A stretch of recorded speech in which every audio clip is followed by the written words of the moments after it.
Here's my ID. I'm going to do a scan of the workplace. So we have guardian, patient, and all of our supplies. We have a phone for the timer when auscultating the apical pulse. So let's fix this here. We have a blank piece of paper in case we need notes. And then we're gonna go ahead and perform our hand hygiene.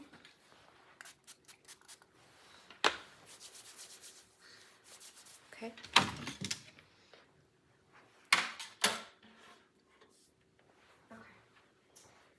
So hello, I am Stephanie Correa. I am a family nurse practitioner student at the University of Texas at Arlington. Today we will be performing a pediatric head-to-toe assessment on a 17-year-old Hispanic male. We have the guardian in the room with us in camera frame. We will be providing this head-to-toe assessment for course ID N5130. Course name is Pediatric Assessment Lab. So I can start off by introducing the patient. So hello, I'm Stephanie. I'm going to be your student family nurse practitioner today. Can you tell me your full name? My name's Angel Correa.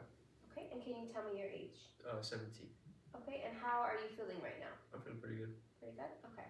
So can you tell me where you are? At your house. Yes. Okay, can you tell me today's date, including the year? Today's March 7th, 2025. Okay, and what is the day of the week? Friday.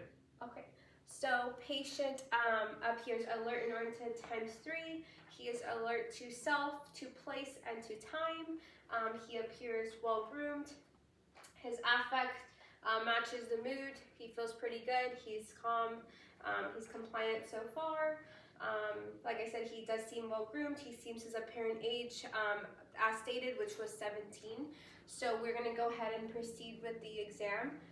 We're going to begin by looking at his skin. So just looking at the appearance here, the skin is well intact. It is dry. It is clean.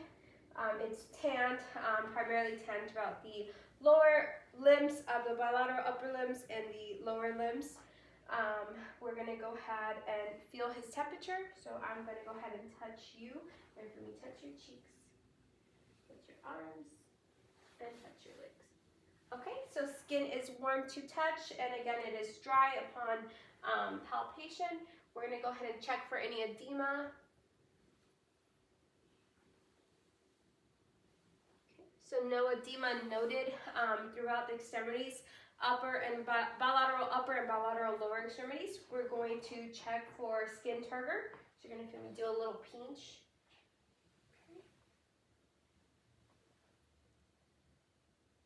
Okay, so patient is well hydrated. He has instant recoil in his skin turgor. We can also see that the patient doesn't have any lesions, any rashes, any scarring, or any tattoos present. Also no piercings noted throughout the body as well, looking at the skin. We're going to move on to your fingers, Angel. So I'm going to just take a look. So nail beds appear dry, clean, and intact. His nail beds are pink. We can check his capillary refill. Here. Okay, so capillary refill in the upper extremities is less than 2 seconds bilaterally. We're going to check on your feet, okay? Okay, so capillary refill is less than 2 seconds bilaterally on the lower extremities as well. Looking also at his nail beds, there is no ridging, no cyanosis, no indentions noted, no trauma at all. I'm going to take a look at his angle of his thumbs and each finger. So I'm going to come to your level. If you can do this for me. Perfect. Do this. This one. Perfect. This one.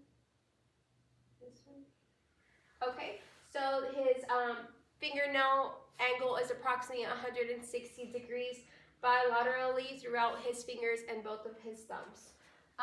From here, we can go ahead and move on to the scalp and the hair. I'm going to go ahead and come back here, and I'm also going to touch on you, okay?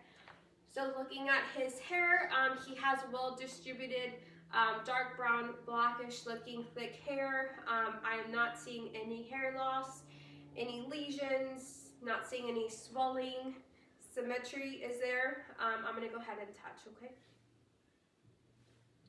Any tenderness? No. Okay, so no tenderness, no masses, asymmetry noted throughout palpitation on the scalp.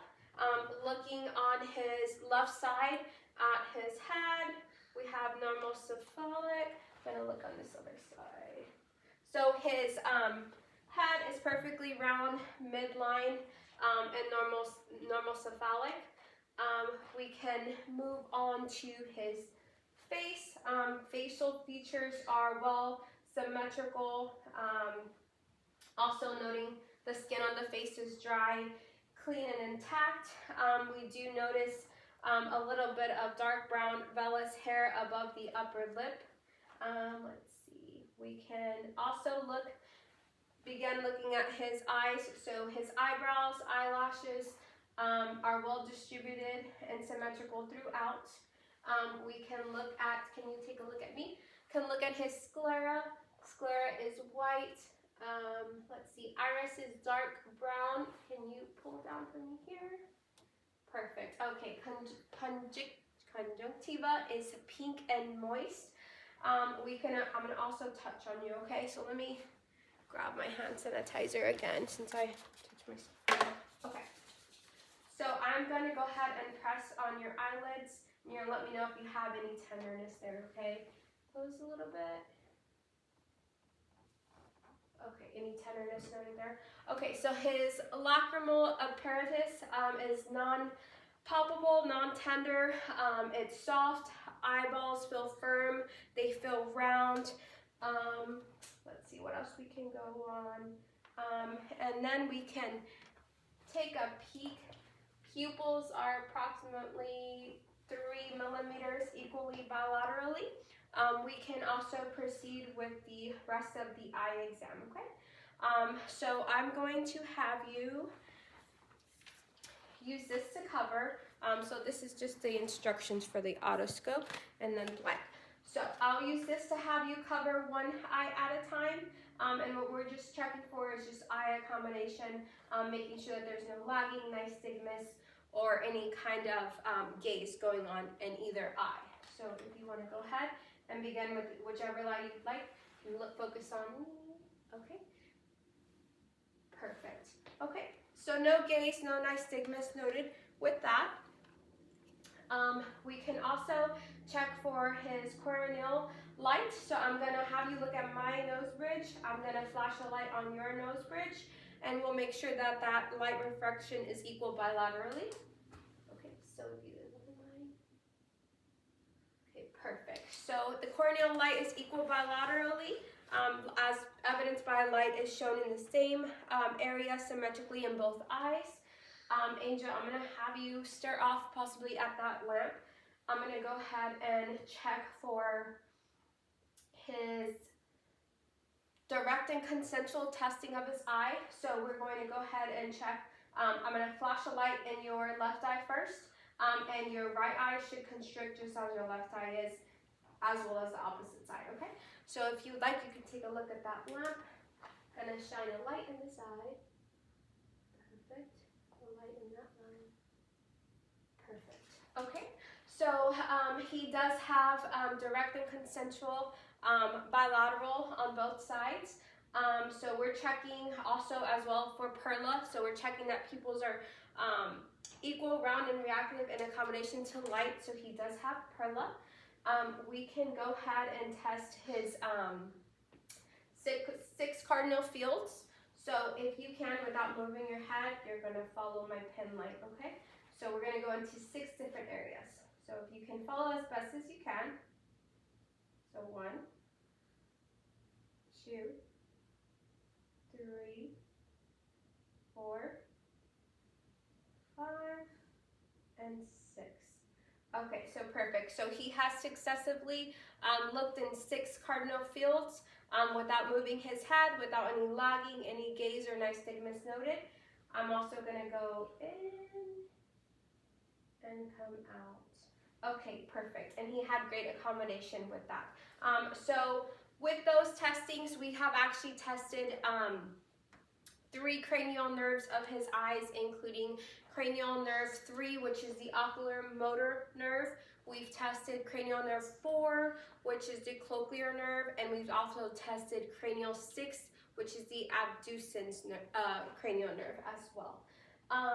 While we are still on the head, we can also check for cranial nerve 7, which is going to be his facial cranial nerve. So if you can go ahead and mimic me, we're going to go ahead and raise our eyebrows. We're going to frown. We're going to puff up our cheeks. We're going to purse our lips. We're going to smile. Okay, great. So his facial cranial nerve 7, his motor cranial nerve is intact, as evidenced by him mimicking all of the facial expressions and him having symmetry in his face. Let's see. While we're still here, we can also check on his cranial nerve 5, which is the trigeminal nerve. I'm going to go ahead and apply my fingertips at your temporal muscles and at your masseter muscles. You're going to keep your teeth clenched during that time. Going to check for your muscle contraction. So clench your teeth. Perfect. Perfect. Okay. So he did have muscle contraction at the temporal and maxillary muscles. So that is, as evidenced by that is proving that his cranial nerve 5, also known as the trigeminal motor nerve, is intact. Okay, so now that we have done all that, we can move on to, if we were to test out his optic nerve, which is cranial nerve 2, we would have performed 2 different eye exams. One is the Snellen chart, and then we would have done the Rosenbahn. So I'm just going to explain that to you since we're not doing it here. For the Snellen test, we would have you 20 feet away from the Snellen chart, and you would let me know which line of letters that you would be able to read the smallest, clearest. So for example, you would see line 8 is the most smallest and visual you could see. You would read out those letters to me. And that would tell us your vision distance-wise. For the Rosenberg, we would have him hold an eye chart about arm's length away, and have him go ahead and do the same thing likewise. Read the smallest line of letters that you can see back to me, and we would do this one eye at a time, just like with the Snellen chart, and then eyes at the same time. And this will tell us your near vision. So that is that. We can continue on with the rest of the eye exam and use our ophthalmoscope. So let me change this out.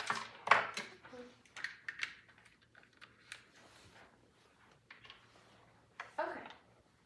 So Angel, I'm going to go ahead and flash a light at you. I'm going to be checking your red reflexes in your eye. So we want to see that red reflex. That'll show us more that your eyes have normal vision, non-stigmas, things like that. Okay. So my right eye is going to go to your right eye. Okay, and then we're going to get pretty close with this too. Okay. So let's just.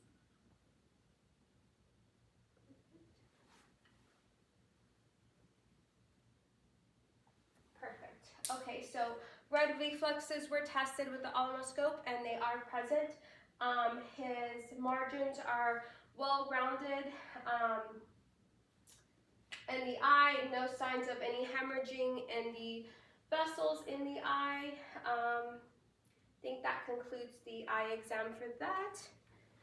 We can continue moving down the face onto the nose. So nose is midline, it is intact.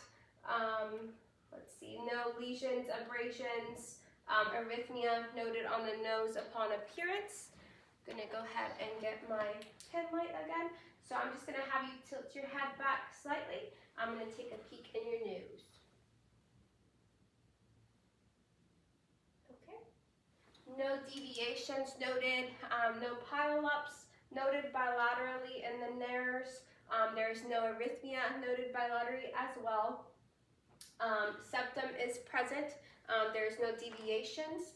There is also no nasal discharge noted bilaterally.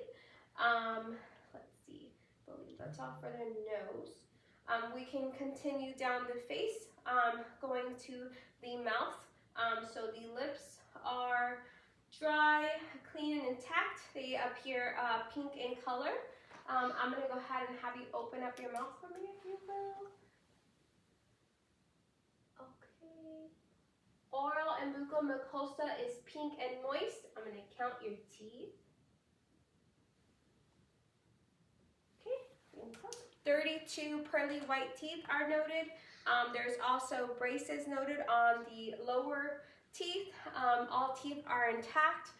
There is no signs of any dental caries, any dental false appliances in there. Posteriorly, there is no signs of any cobblestoning noted as well. Bilaterally, his tonsils are 1+ on each side. I'm going to go ahead and continue testing the cranial nerves. So with the mouth, we can also test his cranial nerve 9, which is the glossopharyngeal, and the vagus nerve. With this, we're going to have you, I'm going to use a tongue depressor. Have you, the ulnar should come down, and then we would check your gag reflexes. And that would let us know that his cranial nerve 9 and 10 are intact. So, with that being said, we're going to use a tongue depressor. If I can get you to and then we're going to check the gag. Perfect. Okay. Okay, so cranial nerve 9, the glossopharyngeal and cranial nerve 10, the vagus nerve are intact as evidenced by ulnar lowering upon patient saying and then the vagus nerve is present upon his gag reflex. While we are still in the mouth, we can also check the tongue symmetry, and we can also check out cranial nerve 12, which is the hypoglossal nerve. So if you can you stick your tongue out for me? Perfect. Okay, so tongue is pink, moist, and it's symmetrically midline. I'm going to have you go up to your nose, down to your chin, left side, right side. Great. And then keeping your tongue in your mouth, you're going to push against my fingers. Ready? Perfect. Perfect. Okay, so cranial nerve 12 is intact, which is the hypoglossal nerve, as evidenced by patient able to move and push resistance against with his tongue. From here, we can continue going on with the assessment to the patient's ears. We are going to assess the appearances on both. We will continue with the ear exam on the left ear. The patient does have an ear defect on the right ear, or the pinna has not fully opened, so there is closure to that side. So I'm going to go ahead and get this ready.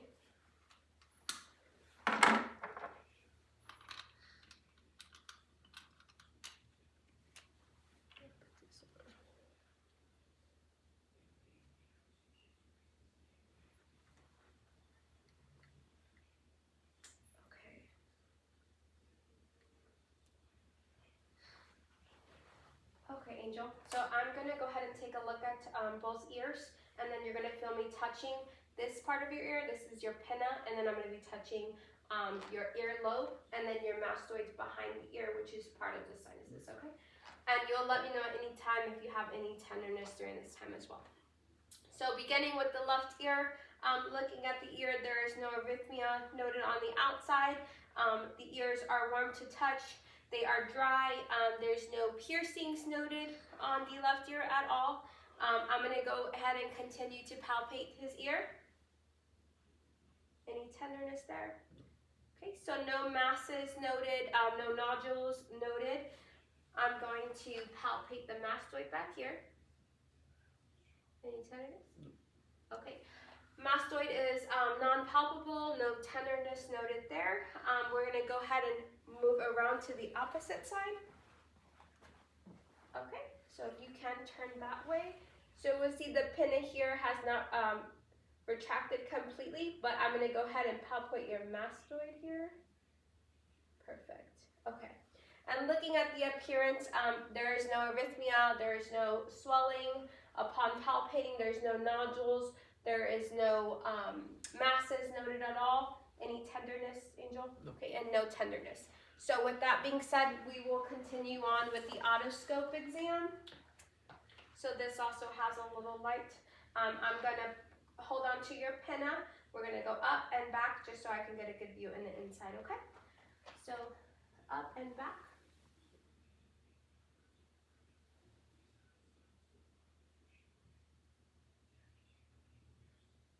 Okay. And there is no ceramin noted, no obstruction noted in the ear, no arrhythmia noted in the ear as well, the left ear. The bony structures are intact.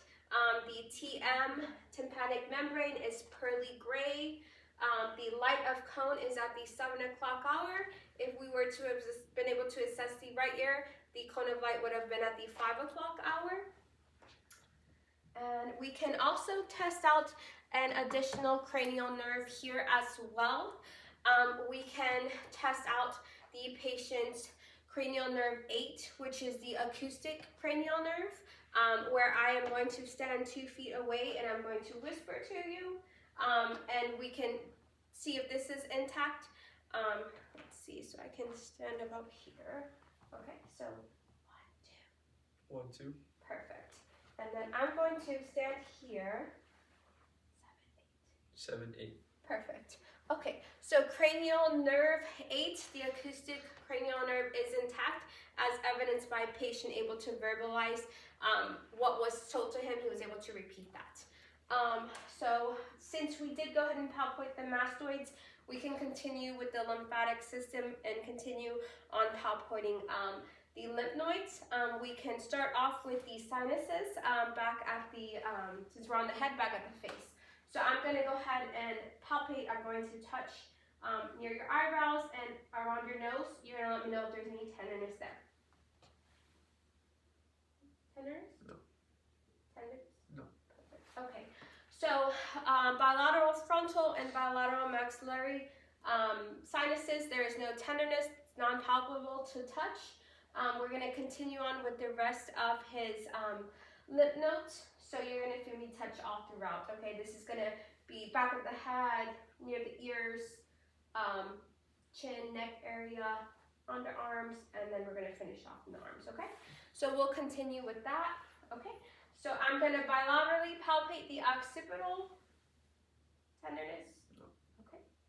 So the occipital is non-tender. It is non-palpable as well. We're going to continue on, going on with the pre-auricular. Tenderness? No. Okay. Pre-auricular is non-tender and non-palpable. Post-auricular? No. Okay. So post-auricular is non-tender as well as non-palpable. We're going to do your tonsillar. No. Okay. So bilaterally, his occipital, preocular, postocular, and his tonsillar is non-palpable and non-tender to touch. We're going to continue. Submandibular. And then submental? No. Okay, so submandibular and submental are as well bilaterally non-tender and non-palpable. We're going to continue on to your axillary, okay? Open up your arm and let me know. Tenderness? No. On the other side. Tenderness? No. We're going to go around here. Any tenderness? Any tenderness here? No. Okay. So bilaterally axillary lymph nodes are non-palpable as well as non-tender to touch. His oblique are bilaterally non-tender and non-palpable to touch as well. Before we continue on with the rest of the exam, before we continue on moving from the head, we can also test out cranial nerve, or if we would have tested out cranial nerve 1, which is the olfactory sensory cranial nerve. This is where we would have had 2 different scents. Have you close your eyes and see if you can differentiate those scents. Okay, so we can go ahead and move on from there. We can start off by moving on to the neck. where we can also check out, or the neck and the shoulder area, where we can check out cranial nerve 2, which is the spinal motor nerve, so where his trapezoids would be able to resist any pressure. So I'm going to go ahead and apply here. Yep. Perfect. And actually, while we're on the shoulders, we can check out his subclavicle lips as well, and you can let me know if there's any tenderness since we tenderness there. Okay, so his subclavicular lymph nodes are also non-palpable and non-tender to touch. So continuing on with the shoulder and neck area, we can look at his trachea, which appears midline. No heaving, no pulsating noted there. We can also ensure that his cartilage and thyroid have mobility or move downward upon swallowing. So prior to that, we can auscultate before we palpate. So I'm going to grab my stethoscope, and with the bell of my stethoscope, we can listen to the thyroid as well as the carotid pulses while we're here, just to rule out that the rate and rhythm is regular and that there is no buries or thrills noted as well. Okay. Can you take a deep breath and hold for me? Perfect. Okay, gonna go to the opposite side. You catch up. Deep breath and hold.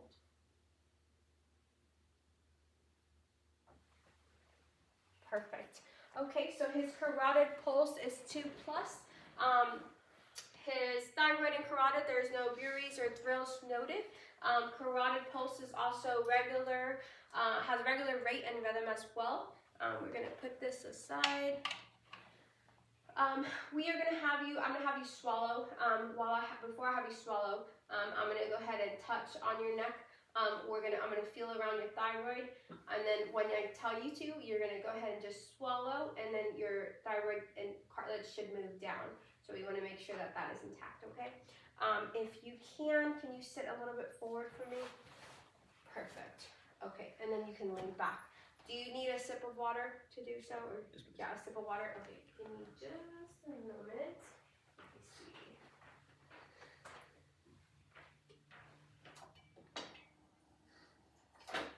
Okay. So we can get you a sip of water. I'll let you know when. So I'm gonna come behind you. You're gonna feel me come in here.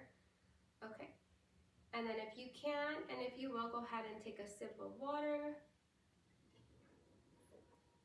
Perfect. Okay, so I can take that from here as well. So cartilage, thyroid and cartilage does move down upon the patient swallowing, so that is intact. We can continue on with the assessment, going downward to the patient chest. So no heaving noted, no pulsation noted. His skin here again is dry and warm to touch. We can continue on by auscultating his respiratory system. Prior to that, patient's vital signs upon entering clinic, he did have a normal rate and rhythm for his respirations of 14 respirations per minute. So I'll continue on and listen with my stethoscope. Okay, so here we're going to go back and continue on with the bell of our stethoscope. Here we can listen to the bronchial breath sounds. Okay, let me come around here. Deep breath for me. Perfect. Another deep breath in and out.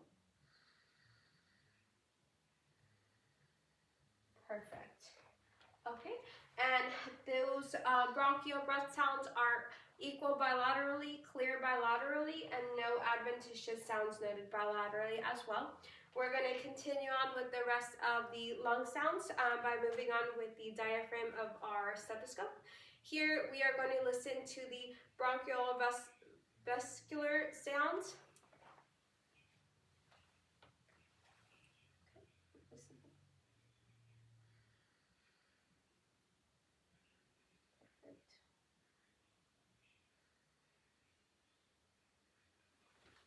Okay, and likewise, breath sounds at the bronchiovascular are clear. They are equal bilaterally as well, and no adventitious sounds bilaterally. We're going to continue with the diaphragm of our stethoscope and listen to the lung peripherally at the vascular lung sounds. So I'm going to, I can have you lift your shirt if you will. Perfect. Deep breath for me. Perfect.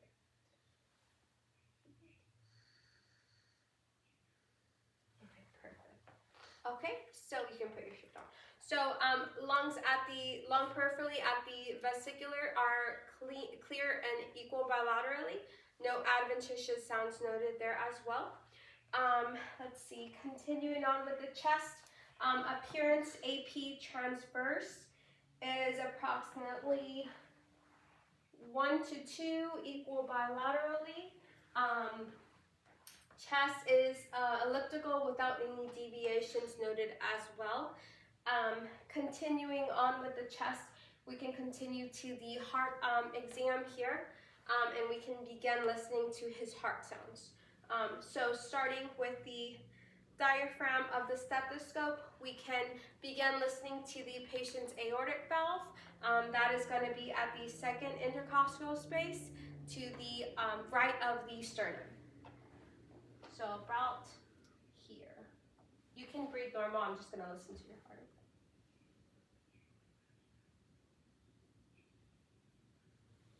Okay, and then we're going to continue on. We're going to transfer over the sternum to the left side of the sternum and stay at the second intercostal space. Here we're going to listen to the pulmonic valve. So just right across.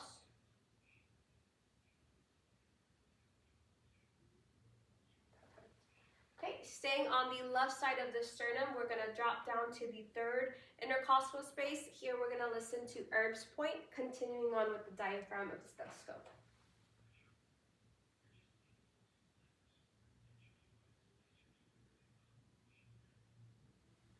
Okay, we're going to continue on with the diaphragm of the stethoscope, listening to the tricuspid valve. That is going to be at the fourth intercostal space, continuing on at the left side of the sternum.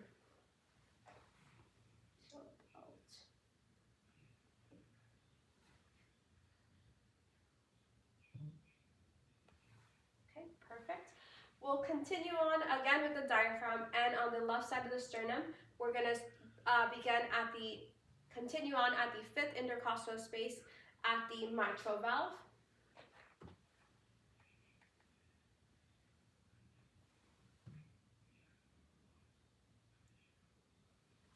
Okay, perfect. At this point, same location, we can also turn over to the bell of our stethoscope and time ourselves for about a minute and listen to the patient's apical pulse. This is again at the mitral valve. This is going to be left of the sternum, approximately left mid-clavicular line down at the fifth intercostal space, so about the nipple line. So here we are going to put on a timer here.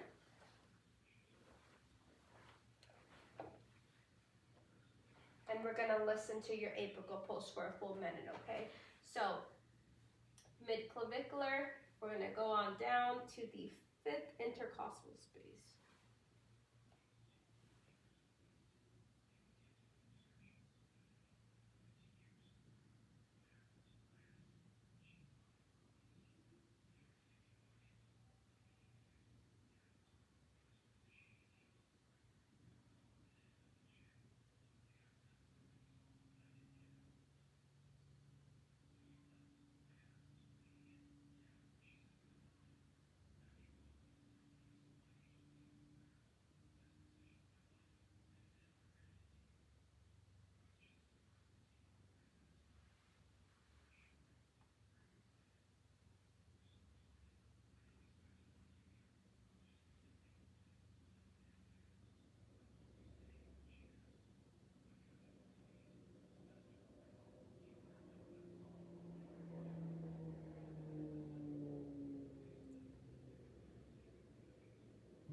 Thank you, Angel. Okay, so pulse is, excuse me.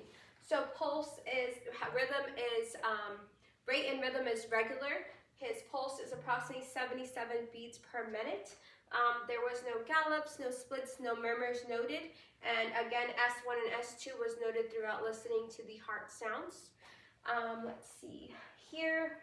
Before we continue on to the abdomen, while we're up at the top part of the body exam, we can continue on with the blood vessels. So here I'm going to just palpate your pulses throughout, okay?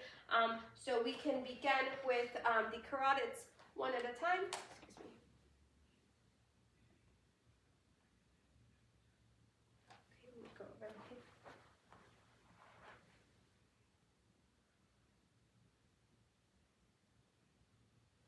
Perfect, okay. I'm gonna go on your brachial, so if you can kind of move it.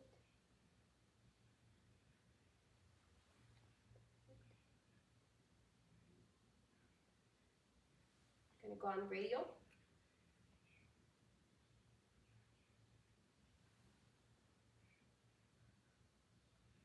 Okay, and then we're gonna go down to your feet since we're doing the pulses. So we're gonna do posterior tibular.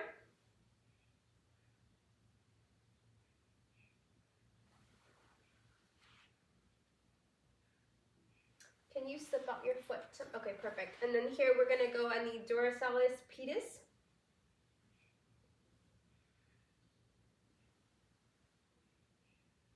Okay, perfect.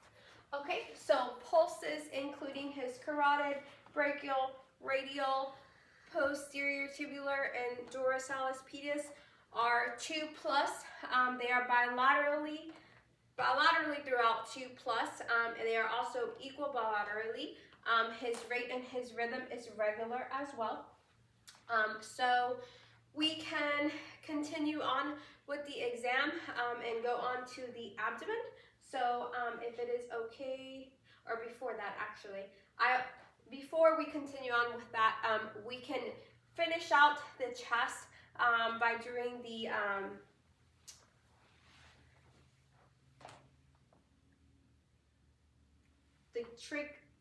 tracheal fremus, where I'm going to palpate his chest in 4 different areas. We're going to have the patient say 99, and we can also do that on the backside with the ulnar part of our hands, 99, 99, 99. And we should feel the vibrations on our hands.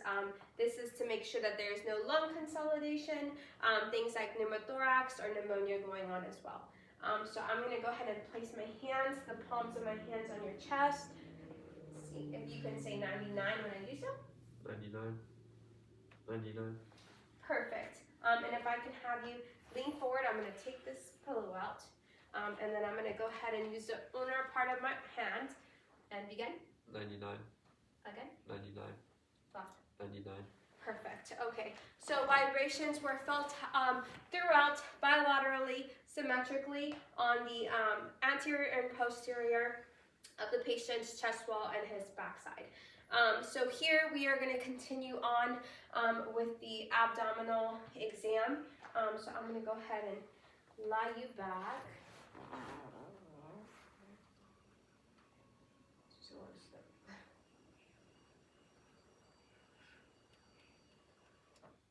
Perfect. Okay, and if you will, are you able to, let's lift up, you can lift up to about here. Okay, perfect. If that can stay that way. You can rest your arms on your sides and maybe it'll kind of hold up. Okay. So abdomen is appearance. In appearance, the contour is rounded. No signs of any peristalsis, no pulsating noted, no distension noted. Again, the contour is rounded. It's normal. We're going to go ahead and continue the abdominal exam by auscultating his bowel sounds in all 4 quadrants. Okay. So we're going to do so with the with the diaphragm of the stethoscope. We'll begin listening to the bowel sounds here.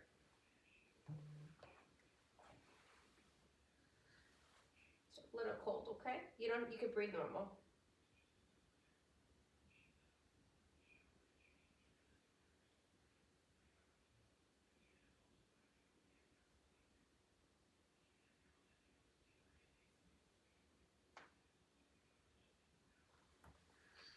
Okay, so his bowel sounds are present throughout all 4 quadrants. They are equal bilaterally and symmetrically.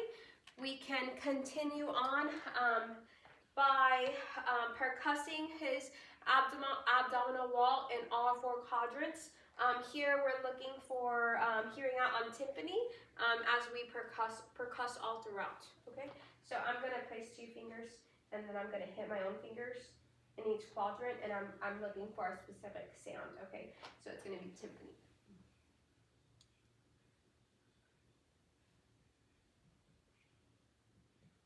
Okay, perfect. So tympani is present in all 4 quadrants of his bowel. We can go ahead and percuss to measure approximately the patient's liver, which should be approximately for his age 6 to 7.5 centimeters in length. So to find this, I'm going to grab a pen so I can do marking, and then I also have a measuring tape that's in inches and centimeters. So we will be using the centimeters.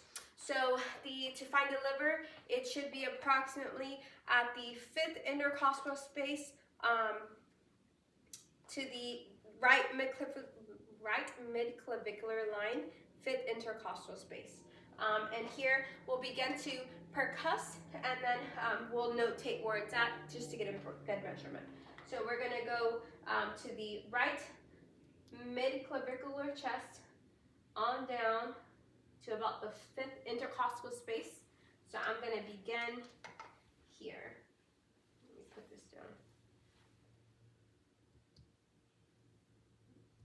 Okay. I'm going to mark you right there.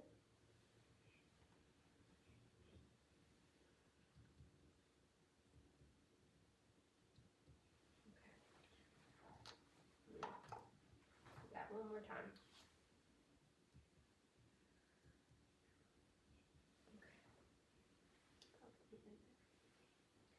Okay, so let's see here.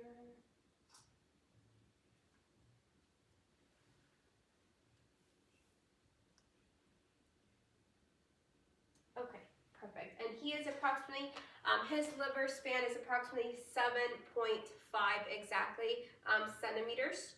Noted there. So no abnormality noted there.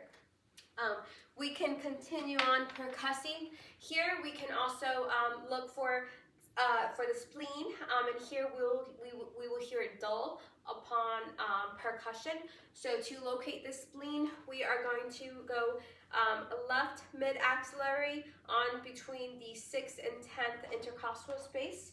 So mid-axillary, gonna go approximately here.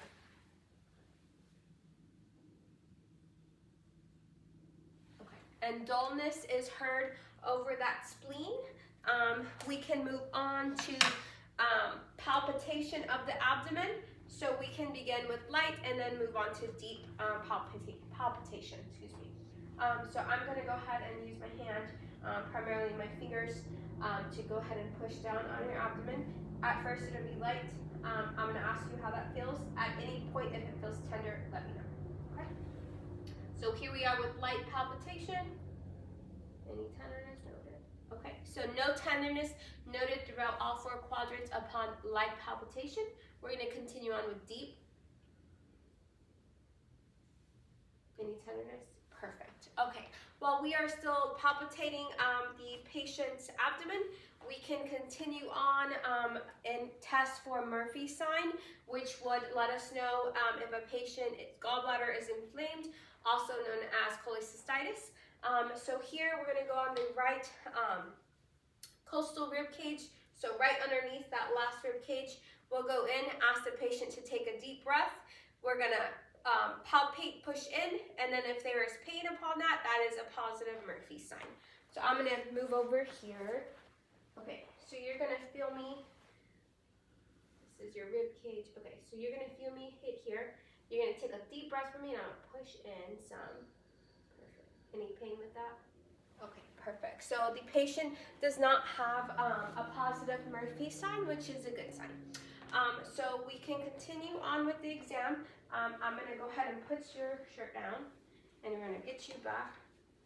It's gonna be noisy. Oh, there we go. We'll continue the exam with the back.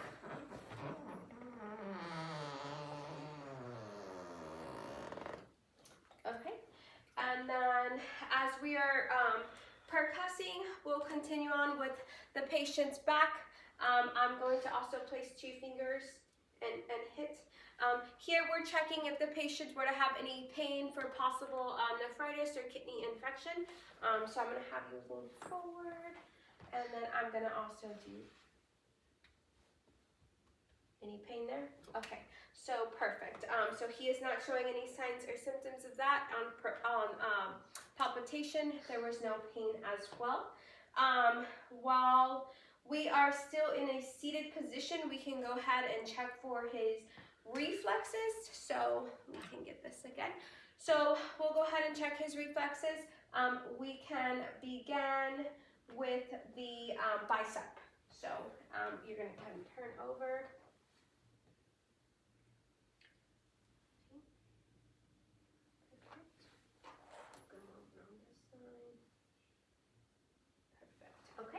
So bicep reflexes are 2+ equally bilaterally. They're intact. We're going to go on for the tricep. Have you go, just hang off here. Perfect. And then let me go around. Perfect. Okay, tricep reflexes are equal 2+ and reactive bilaterally. We're going to continue on with your could go on with your radial.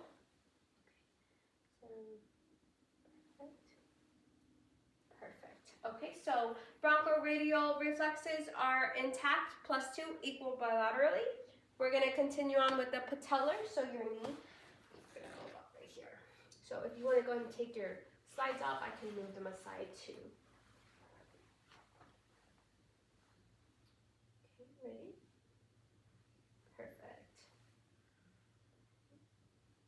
Okay, so patellar reflexes are +2 bilaterally. They're equal and reactive. We're going to continue on with his Achilles. So I'm going to hold your foot in my hand. You can relax your leg. There we go. Okay, and then I'm going to hit back here. Perfect. You can relax that knee. Perfect. Okay, so Achilles reflexes are 2+ equal bilaterally. They're intact. Okay, so we've done all that. We think about if there's anything else that we can do while we're seated. We went over cranial nerve 1, 2, 3, 4, 5, and 6. We've gone over cranial nerve 7, cranial nerve 8.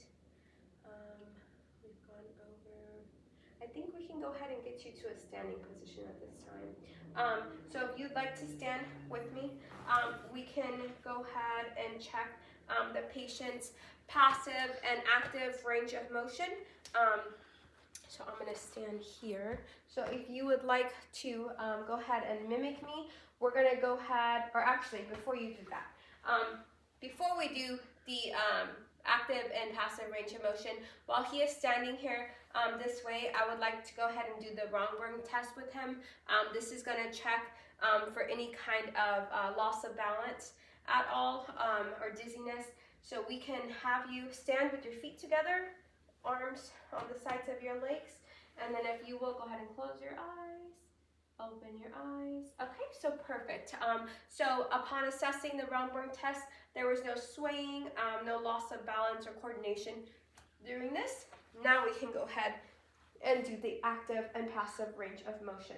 So I'm going to begin by doing, I'm going to do the mobility for you, and then we can go ahead and have you do it yourself. So we're going to start with the cervical spine. We are going to go, let me move it up a little bit. There we go. Okay, so cervical spine, we are going to go flexion, extension, rotation, rotation, lateral flexion, lateral flexion. Okay, perfect. And that is bilaterally equal intact. We're going to go ahead and continue on with the shoulders. So I'm gonna guide you here. We're gonna do flexion, we're gonna do extension, perfect. We're gonna do abduction, adduction, and then we're gonna do internal rotation, external rotation, perfect. Opposite side, we're going to do flexion, gonna do extension, perfect. We're gonna come back to baseline, and then we're gonna do, you can just relax, I'll move it. We can do abduction, adduction, gonna have you go this way, external rotation, internal rotation. Okay, perfect for that. We can also do his wrist while we're here as well. So I'm gonna go ahead and do this for you. So we're gonna do flexion, extension, back to base, lunar deviation, radial deviation, perfect.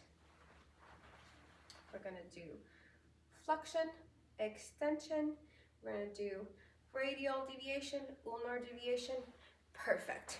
Okay, and then we can do the feet. So if you just wanna sit down for a moment, okay? So we can do dorsiflexion, okay.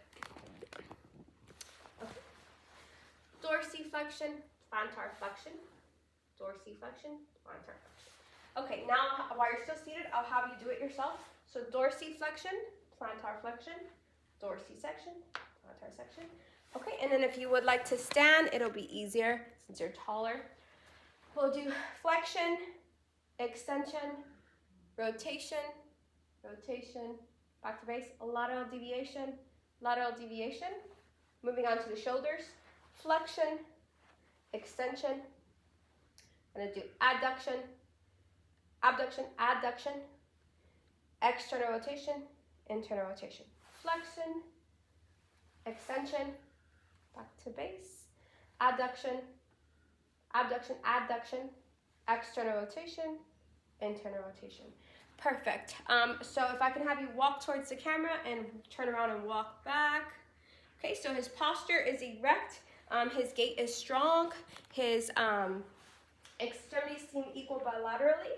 I'm gonna have you face to that door, and you're gonna slowly do a toe touch for me. Here we're gonna examine his spine. So if you can do a toe touch, perfect, and then come back up. Okay, and then no signs of scoliosis as evidenced by no curvature in the spine. At this point, I believe we have concluded our exam. Thank you to the patient and to the guardian that has been here, and thank you for watching.